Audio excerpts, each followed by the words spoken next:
Isa pong maganda at mapagpalang oras sa mga all. Mahangin ngayon dito sa labas at malamig. Pero ramdam natin na mas malamig at mas mahangin ang naramdaman ni dating Senadora Leila de Lima nung siya ay bumisita dun sa may Rizal. I think Tanay Rizal ata yun, na isang fiesta yun, may kaganapang fiesta. At ang nangyari ay nangampanya tuloy ito si dating Senadora Leila de Lima. So habang siya ay nangangampanya, ganito ang nangyari sa kanya. Ito, panoorin nyo, di ba? Ang tindi, di ba?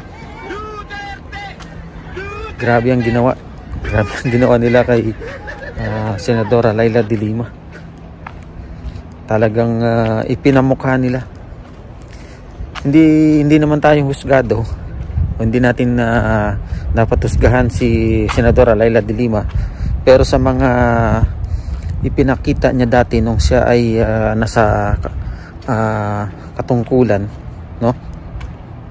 ay hindi nga naman naging maganda. Kaya siya ay nahatulang guilty dahil nung kapanahunan niya ay talamak talaga ang droga.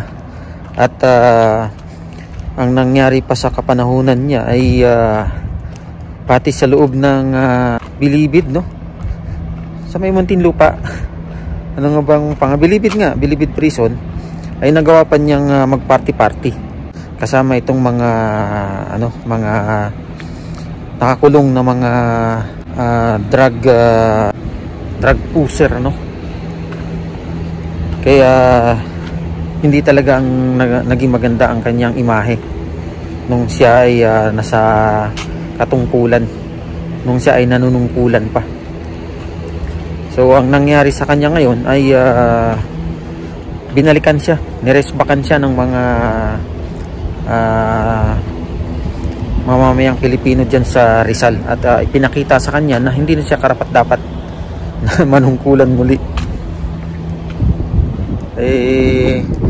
Bahala na ang mga mamamayang Pilipino dyan kung siya ay butuhin pa muli at iluklok para manungkulan sa Senado.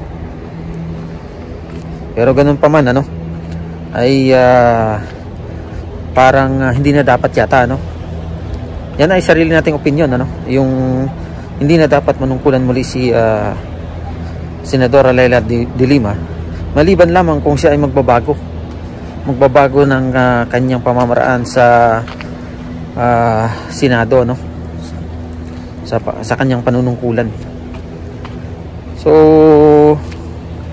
bahala ng mamayang Pilipino kung siya pa rin ang kung siya ay bubutuhin muli.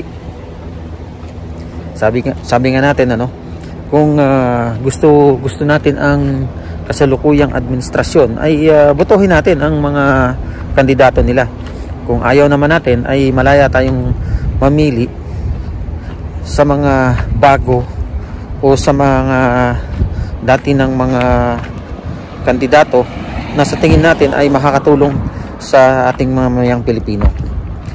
Yan po ang nangyari kay dating Senadora Leila de Lima sa Rizal. Maraming salamat muli sa inyong panonood sa aking maliit na channel. Pagpalain namang bawat isa. God bless everyone.